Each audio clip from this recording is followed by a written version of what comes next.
The email subject line read, "Congratulations, offer letter enclosed." I stared at it for a full minute before opening it. My hands were shaking. When the PDF loaded, I saw the salary first, 6 figures. Then I saw the name at the top of the letter, Eli Rowland. That wasn't me. 2 weeks ago, they told me I wasn't what they were looking for. Now they were offering me everything I'd asked for. Same company, same role, different name. Welcome to the channel. Whether you're new here or you've been riding with us, I'm glad you're here. Drop a comment and let me know where you're watching from. This is where we tell stories that hit home, real, raw, and unfiltered. If that's what you're looking for, you might want to stick around and subscribe. Now let's get back to it.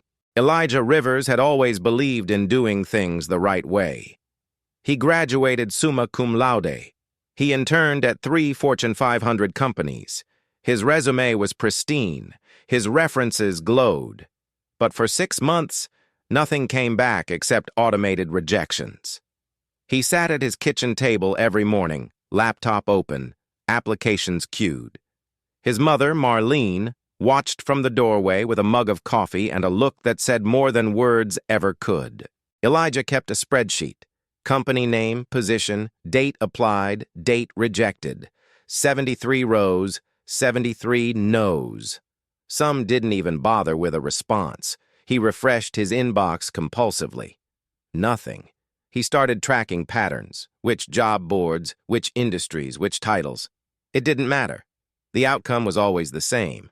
Then came the Zoom interview with Caldwell and Hart. Hollis Keene, senior recruiter, smiled through the screen. The conversation went well. Elijah answered every question with precision. He could tell Hollis was impressed. But near the end, Hollis leaned back and said something that didn't sit right. "You're sharp, Elijah. Really sharp. But I'm not sure our client base would connect with your profile." Elijah's jaw tightened. "My profile?" Hollis smiled again, tighter this time. "Just being transparent. We'll be in touch." The call ended. Elijah sat frozen in front of his screen. That night, Elijah couldn't sleep. He replayed the conversation in his head. Our client base wouldn't connect. What did that mean? He knew what it meant. He just didn't want to believe it. Marlene knocked softly on his door and came in without waiting. She sat on the edge of his bed. "You all right, baby?" He didn't answer. She sighed. "I know that look. What happened?" Elijah told her everything. Marlene listened without interrupting. When he finished, she was quiet for a long time. Then she said, "This country doesn't reward patience, son." Elijah looked at her. "What's that supposed to mean?" "It means you've done everything right, and it still ain't enough for them." Her voice was firm, but there was sadness underneath it. "So what do I do?" Marlene stood up slowly. "That's up to you, but don't expect fairness to show up just because you earned it." She kissed his forehead and left the room. The next morning, Elijah met his friend Caleb at a coffee shop downtown. Caleb Whitmore was the kind of guy who always seemed relaxed, even when the world wasn't. He slid a latte across the table. "You look like hell." Elijah gave a bitter laugh. "Thanks." Caleb leaned in. "What's going on?" Elijah told him about the interview, about the spreadsheet, about the 6 months of silence. Caleb didn't look surprised. "You ever think about adjusting your resume?" Elijah frowned. "What do you mean?" Caleb hesitated. "Your name, man. Just make it simpler, neutral. Get your foot in the door first." Elijah stared at him. "You're serious?" Caleb shrugged. "I'm just saying, once you're inside, it won't matter." Elijah left the coffee shop with Caleb's words ringing in his ears. Make it simpler, neutral. He walked 12 blocks before he realized he'd passed his apartment. The city moved around him, suits, briefcases, purpose. Everyone seemed to know where they belonged. He stopped at a bench near the park and sat down. His phone buzzed. Another rejection email. He didn't bother opening it. That night, Elijah opened his resume file. He stared at his name at the top. Elijah Rivers, his grandfather's name, his father's name. He'd carried it with pride his entire life. Now he was supposed to hide it? His cursor hovered over the text. He thought about Marlene's words. He thought about Caleb's suggestion. He thought about 73 rejections. His finger clicked. He typed slowly. Eli Rowland. Short. Simple. White-sounding. He saved the document under a new name. Then he sat back and stared at it. It felt like betrayal, but it also felt like survival.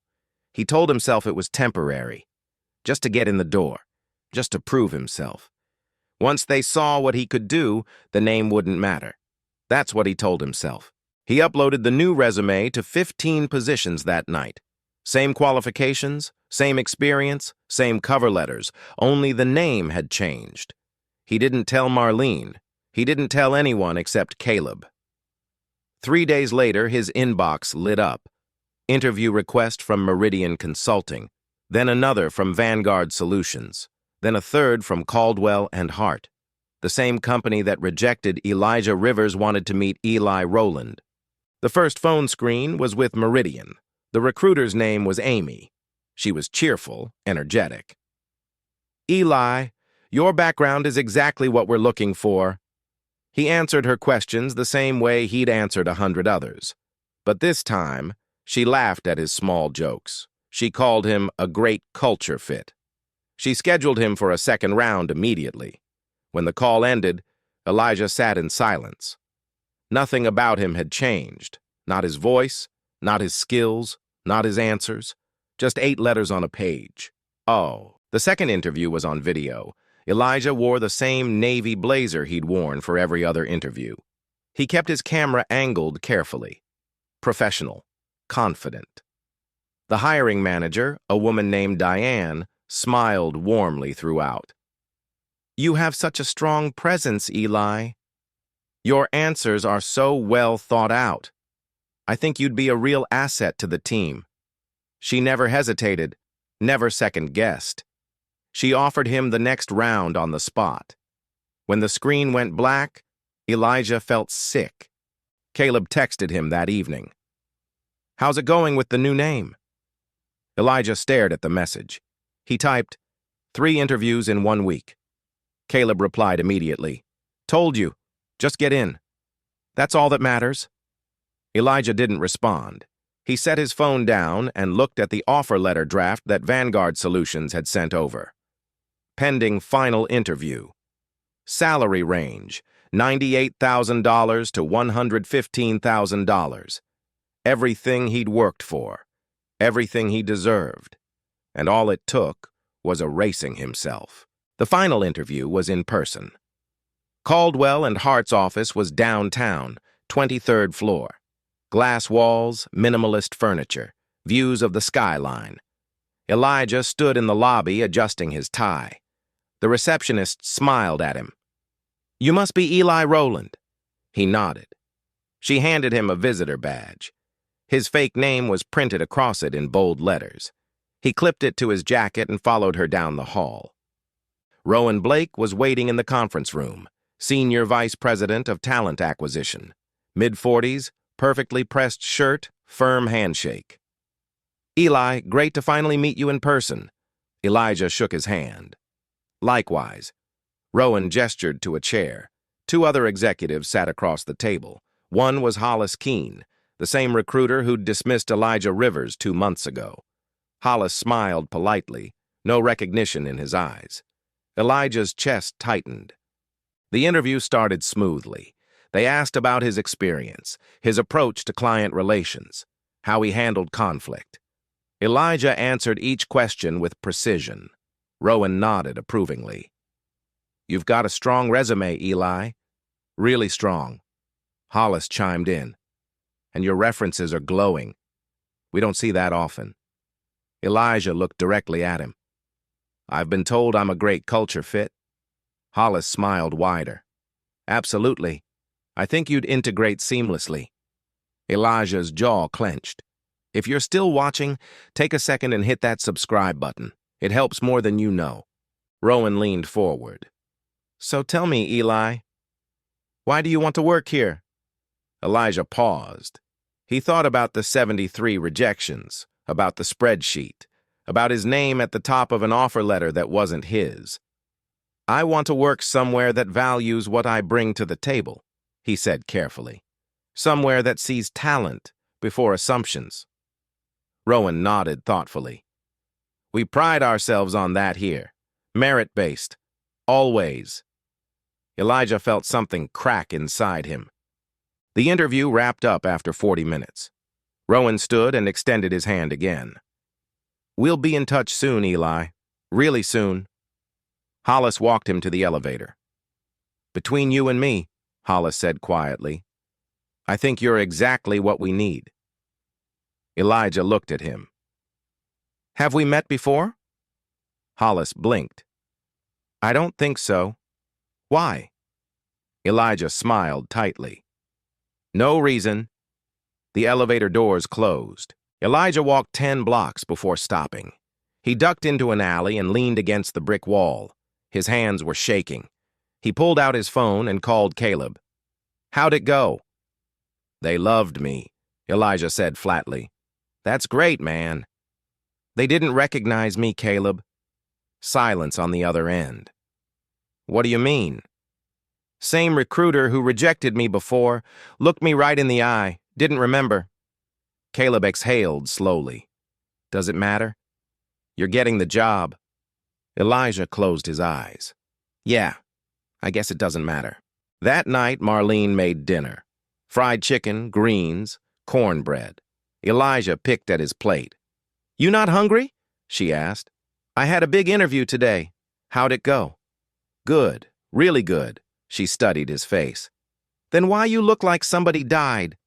Elijah set his fork down. Mama, if I told you I changed my name on my resume, what would you say? Marlene stopped chewing. She put her fork down slowly. What name you using? Eli Rowland. She stared at him for a long time. Then she picked up her fork and kept eating. Marlene didn't speak for the rest of dinner.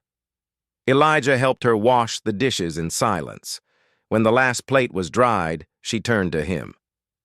Your grandfather fought in a war they didn't even want him in. Her voice was steady. Came home and couldn't get work because of his name. She folded the dish towel carefully. He kept it anyway. Said it was all he had that was his. Elijah looked down. I know, Mama. Do you? She walked out of the kitchen.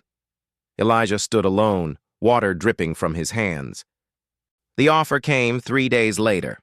Email subject, Welcome to Caldwell and Hart. Elijah opened it with his heart pounding. Starting salary, $105,000.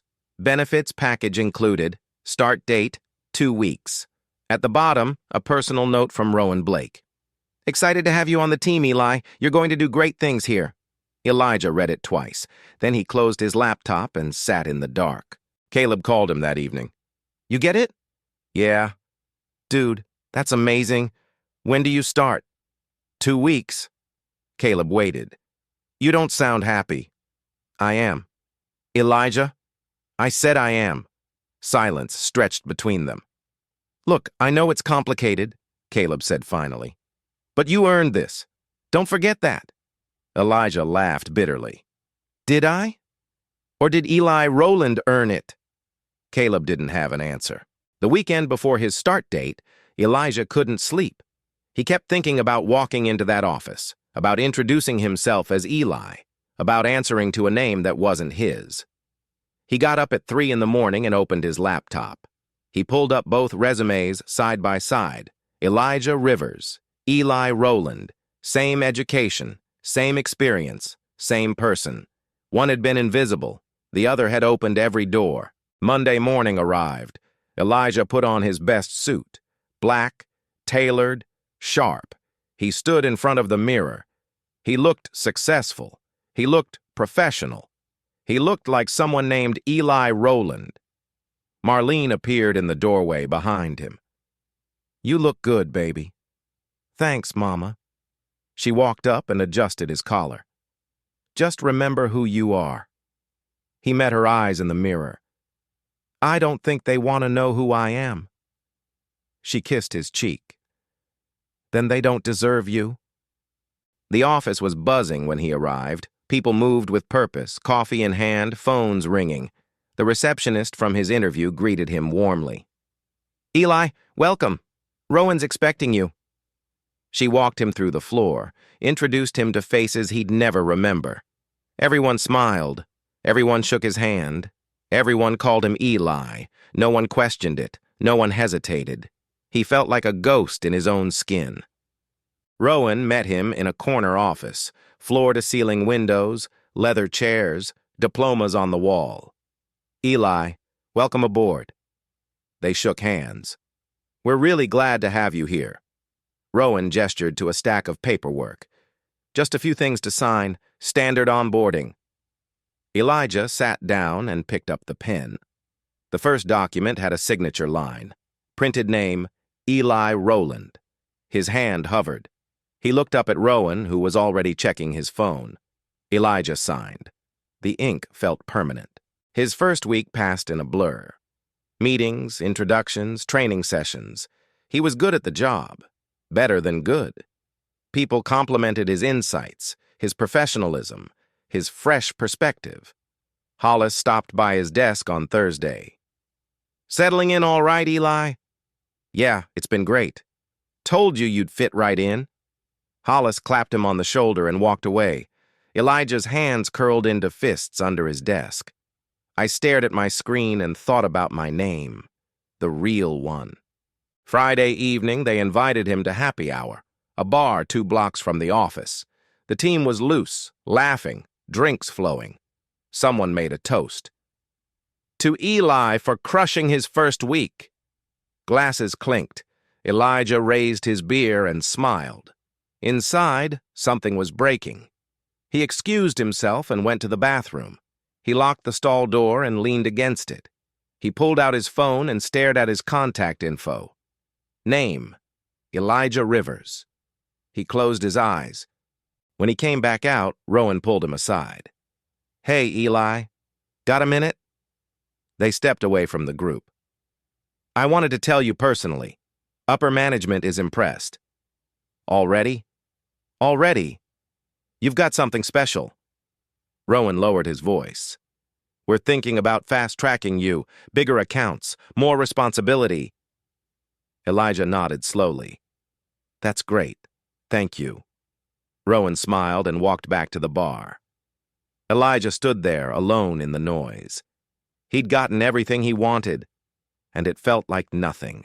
3 weeks into the job, Elijah was assigned his first major client, a tech startup looking to expand their recruitment strategy. The meeting was scheduled for Thursday morning. Rowan briefed him beforehand. This is a big one, Eli. Land this and you're golden. Elijah prepared obsessively. Research, projections, mock-ups. He knew the presentation backward and forward. Wednesday night, he barely slept. Thursday morning, he arrived an hour early. The clients arrived at 9 sharp.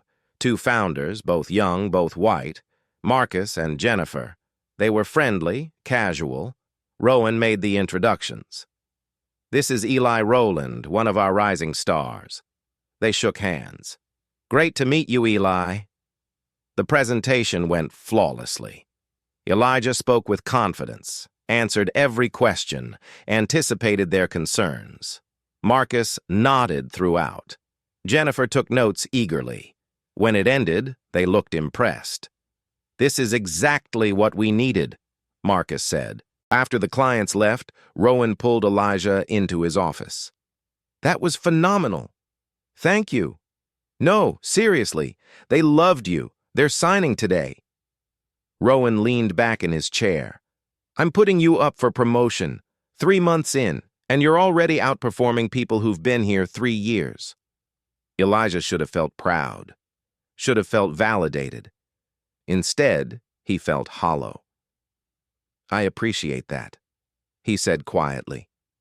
Rowan didn't notice the flatness in his voice. That evening, Elijah sat in his apartment. He opened his laptop and stared at the company directory. His profile photo. His name, Eli Rowland. His title, Associate Consultant. Below it, a bio he'd written himself. All true, all him. Except the name. He scrolled through the directory. 53 employees, 47 were white, 4 were Asian, 2 were black. Him and a woman in accounting he'd never spoken to. He called Caleb. I got promoted. What? Already? Dude, that's insane. Yeah. Caleb paused. You don't sound happy. I'm tired, Caleb. Of what? Of pretending. Silence. You're not pretending. You're just playing the game. It shouldn't be a game. Caleb sighed. I don't know what to tell you, man. You're winning. Isn't that what matters? Elijah hung up without answering. If this story is hitting home, go ahead and subscribe. Let's keep building this community together. Friday morning, Elijah arrived to find an envelope on his desk. Inside was a formal letter.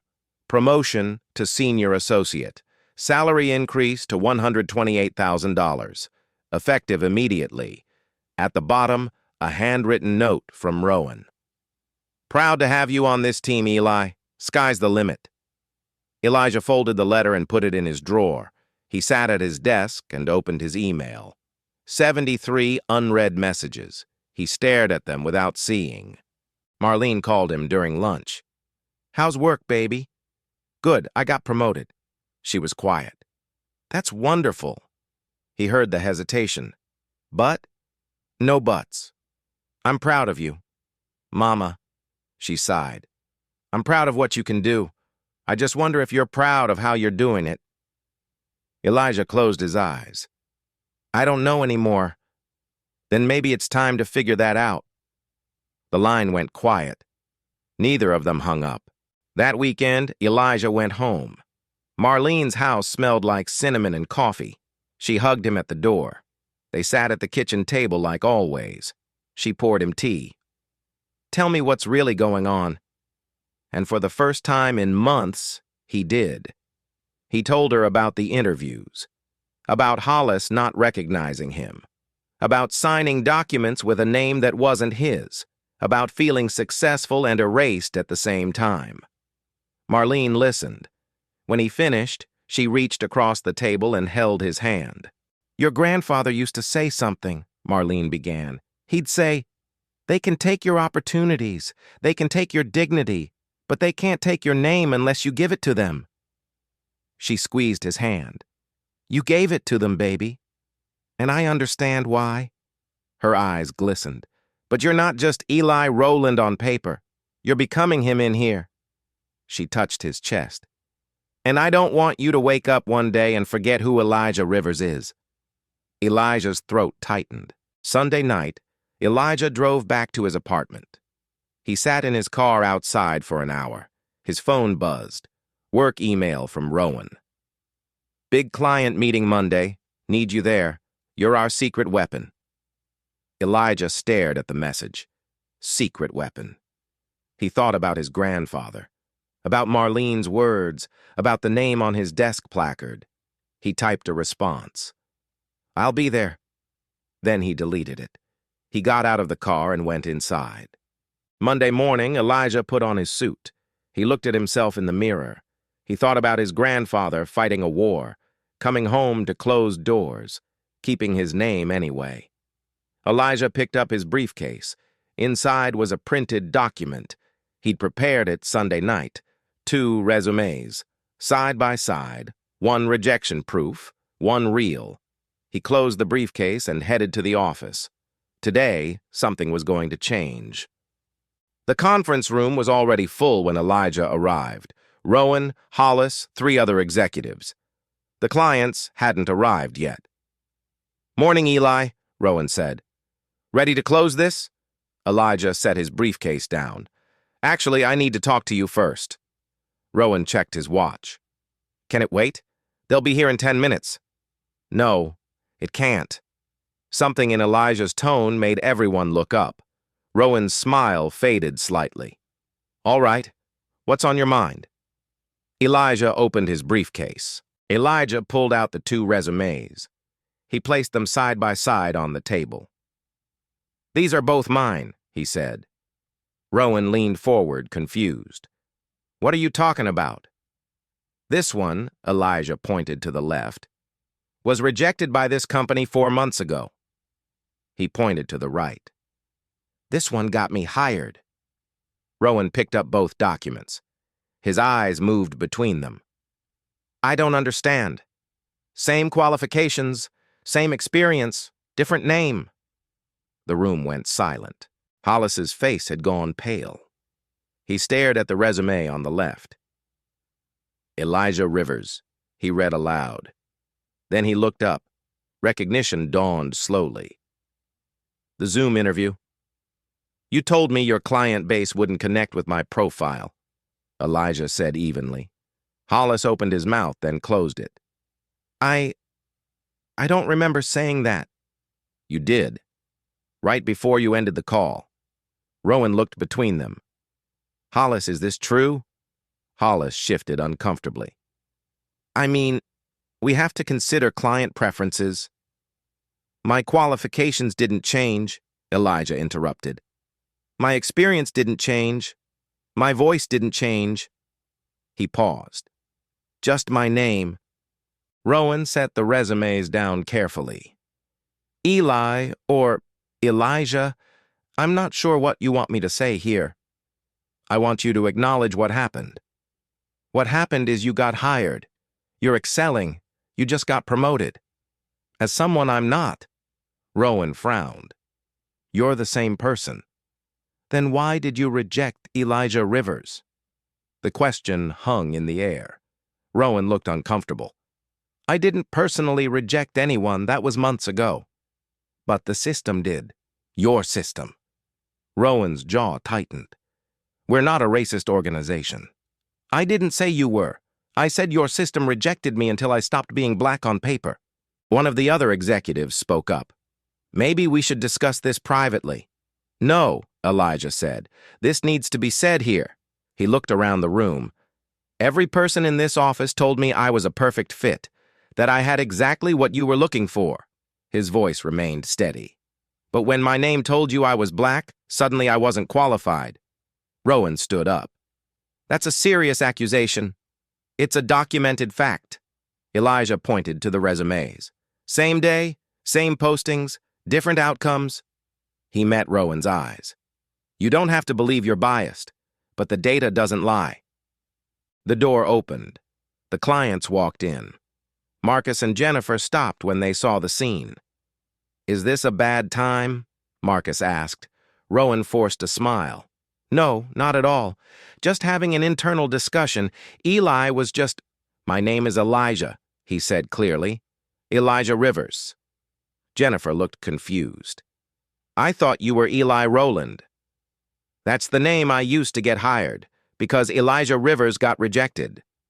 Marcus and Jennifer exchanged glances. The room was frozen. Elijah picked up his briefcase. I'll let you handle this meeting. He walked toward the door. Rowan followed him into the hallway. Elijah, wait. Elijah turned. You just embarrassed this company in front of a major client. No. Your hiring practices did that. Rowan's face reddened. We gave you a chance. We promoted you. And this is how you repay us? You gave Eli Rowland a chance. You rejected Elijah Rivers without even meeting him. Rowan stepped closer. If you walk out now, you're done. No reference, no severance. Elijah smiled sadly. I was done the moment I had to choose between my name and my career. He walked away. Elijah cleared out his desk in silence. People watched from their cubicles. No one spoke to him. He packed his few personal items into a box. His promotion letter was still in the drawer. He left it there. On his way out, he passed the employee directory on the wall. His face smiled back at him under a name that wasn't his. He kept walking. The receptionist didn't say goodbye. Outside, the sun was bright. Elijah stood on the sidewalk for a moment. He'd just walked away from 6 figures, from a promotion, from everything he'd worked toward. His phone buzzed. Caleb. Dude, what happened? Hollis just called me. Elijah turned his phone off. He started walking. For the first time in months, he felt like he could breathe. He was unemployed, uncertain. But he was Elijah Rivers again, Marlene answered on the first ring. Baby? I quit. Silence. Then, are you all right? I told them everything, showed them the resumes, called them out. He heard her inhale sharply. And I walked out. Another pause. Good. Elijah stopped walking. Good? You stood up. Your grandfather would be proud. Her voice cracked slightly. I'm proud. Elijah's eyes burned. I don't know what happens now. Now you figure it out as yourself. 6 months passed. Elijah spent the first month decompressing. The second month, he started consulting independently. By month 3, he had 5 clients. All of them knew him as Elijah Rivers. He built something he'd never had at Caldwell and Hart. Respect without compromise. One afternoon, he got an email from an unfamiliar address. The subject line read, Consultation Request. He opened it. The sender was Caldwell and Hart, specifically their new Diversity and Inclusion Department. Elijah stared at the screen. The email was formal. They were looking for an external consultant, someone to audit their hiring practices. We're committed to creating a more equitable workplace, it read. They offered a substantial fee. At the bottom, we've heard excellent things about your work. Elijah read it 3 times. Then he started typing. His response was professional, detailed. He outlined exactly what an audit would entail: full transparency, uncomfortable truths, public recommendations. He ended with, If you're serious about change, I'm interested, but it won't be easy. He hit send. They accepted his terms. 3 weeks later, Elijah walked back into Caldwell and Hart, not as an employee, as an auditor. Rowan met him in the lobby. The dynamic had shifted entirely. Elijah, thank you for coming. They shook hands. I'm here to do a job, Elijah said. Nothing more. Rowan nodded stiffly. We're ready to hear what you find. Elijah looked around the office. Same glass walls, same polished floors. Different man walking through them. The audit took 6 weeks. Elijah interviewed employees, reviewed hiring data going back 5 years, analyzed rejection patterns. What he found wasn't surprising. Resumes with ethnic-sounding names were flagged 40% more often. Interview callbacks were half as likely. Promotion rates showed clear disparities. The company had never measured it, had never looked. Elijah compiled everything into a comprehensive report. On the cover page, he included both resumes, his rejection, his acceptance, same person, different outcome. The presentation was in the main conference room. Full executive team, board members on video. Elijah stood at the front with his findings. This isn't about individual bias, he began. It's about systemic patterns that privilege certain names, certain backgrounds, certain presentations of identity. He clicked through slides, data, graphs, real examples. You're losing talent before you ever meet them. He paused. I was one of them. The room was silent. The question isn't whether bias exists here, it does. The question is what you'll do about it. After the presentation, Rowan approached him privately. That was difficult to hear. It should be. Rowan looked tired. For what it's worth, I'm sorry. About what happened to you. Elijah studied him. It's not about me anymore. It's about the next person who applies here with a name that makes you hesitate. Rowan nodded slowly. We'll implement your recommendations. All of them? All of them. Elijah extended his hand. Then we have a deal. They shook. This time it felt different. 6 months after the audit, Elijah received another email, this time from a major news outlet. They wanted to interview him about hiring bias. His story had started circulating in HR circles. Other companies were reaching out. Elijah Rivers Consulting was growing. He hired his first employee, then his second. He was building something that mattered, something that used his real name. One evening, he looked at his company website. Top of the page, Elijah Rivers, founder and principal consultant. He smiled. Marlene visited his new office, small but his own. She walked around touching things, the nameplate on his desk, the framed licenses on the wall. "Your grandfather would have loved this," she said quietly. "I wish he could see it." "He can, baby," she turned to him. "You know what the difference is between you and Eli Rowland?" Elijah shook his head. "Eli Rowland got hired. Elijah Rivers built something." She hugged him. "Don't ever forget that." A year later, Elijah was invited to speak at a conference. The topic, identity and employment. He stood on stage in front of 300 people. "My name is Elijah Rivers," he began. "For a while I tried to be someone else, someone safer, someone more acceptable." He paused. "They refused to hire him until he changed his name." The audience leaned forward. "But here's what they didn't understand. Changing my name didn't change me. It just revealed them." He smiled. "They lost me when I refused to lose myself." The applause was immediate, but Elijah wasn't finished. If you're watching this and you've ever changed something about yourself to fit in, your name, your hair, your voice, your story, I want you to know something. Elijah's voice was steady. "You are not the problem. The system that made you choose is the problem." He looked across the audience. "And we're going to fix it. Together." The applause grew louder. People stood, not because his story had a perfect ending, but because it was true. And truth, finally spoken, is its own kind of justice. Elijah walked off stage. His phone buzzed with opportunities, his calendar filled with consultations. But more than that, his name meant something again, not despite who he was, because of it. If this story moved you, hit that subscribe button and join this community. Drop a comment and let me know your thoughts. You share this with someone who needs to hear it. These stories matter because your story matters. I'll see you in the next one.